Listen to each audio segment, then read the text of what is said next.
Dövlət qurumlarının ərzaq məhsullarına dair illik tələbatları vahid elektron platformada toplanır. Bu sistem həm satın alan təşkilatların, həm də fermerlərin işini asanlaşdırır. İyunun 30-na dək satın alan təşkilatlar tələbatlarını portala yerləşdirməlidirlər. Aqrar Tədarük və Təchizat Açıq Səhmdar Cəmiyyətinin şöbə müdiri Nilüfər Mustafa qızı deyir ki, artıq 94 təşkilat tərəfindən 238 növdə məhsul daxil edilib.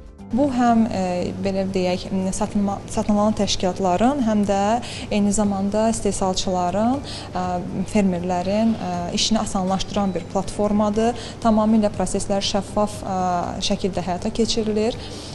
Fermerlərsə, istehsalçılarsa, satıcılar belə deyək, onlarsa avqust ayının 1-dən etibarən öz məhsulları haqqında məlumatı tədarükat portalında yerləşdirə bilərlər. Portalda satılan məhsulların qiymətləri də açıq şəkildə göstərilir. Bu, fermerlərin şəffaf rəqabət şəraitində satış etməsinə imkan yaradır. Qeyd eləmək istəyirəm ki, dövlət satın alan təşkilatlarının ərzaq məhsullarına dair tələbatlarının yerləşdirilməsi prosesi iyun ayının 30-na dək yekunlaşmalıdır. İyun ayının 1-dən 30-na qədər 30 günlük bir müddət var.